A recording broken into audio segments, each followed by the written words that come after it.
en quoi ça se voit, cette attitude? Et regardez dans leurs discours. Regardez dans les discours. Même le président français, toujours dans ses discours, les jeunes africains sont influencés par la Russie. Il le dit. Les médias occidentaux, vous les écoutez souvent. Ils ne passent leur temps qu'à mentir. Et regardez aujourd'hui l'AES qui est un modèle qui est en train de se dessiner. Ils ne peuvent pas se lever du matin au soir sans parler du Burkina ou parler de l'AES. C'est impossible pour eux.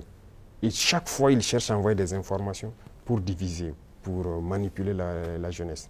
Mais ça ne passe plus. Je pense que les gens sont assez conscients, les gens ont l'œil ouvert. Et vous tous, vous êtes victimes de ces gens-là, la communication. Ce qu'ils font, ce qu'ils disent sur la Russie et tout, on le sait. Jusqu'à aujourd'hui, il y a des jeunes Africains qui ont les yeux toujours fermés, qui croient à leurs mensonges, le récit de la Seconde Guerre mondiale. Mais j'écoutais la dernière fois, quelqu'un disait qu'à la fin de la guerre, dans les 10 années qui ont suivi, si on demandait en Europe qui a gagné la guerre, les gens disaient c'est la Russie. Mais aujourd'hui, si vous demandez en Europe qui a gagné la guerre, ils vont dire que ce sont les Occidentaux. Par la communication, ils ont réussi à renverser l'histoire.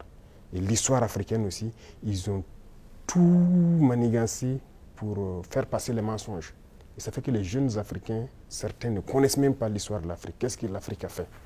Certains ne savent même pas que nos grands-parents ont combattu, ont été mis à l'avant comme chair à canon.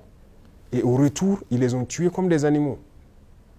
Est-ce que les gens savent que quand la France expérimentait sa première bombe atomique, ce sont des soldats noirs qu'ils ont mis à côté dans le rayon létal pour voir l'effet que ça fait?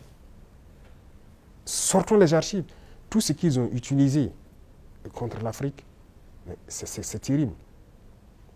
Donc il y a tout ça qu'il faut communiquer pour que les jeunes Africains comprennent, parce qu'il y a beaucoup encore endormis qui continuent de communiquer pour les impérialistes. Ce qu'ils les disent de dire, ils le font. Peut-être parce que, voilà, ils les donnent quelque chose, je ne sais pas. Mais l'Africain doit comprendre son histoire, se réveiller.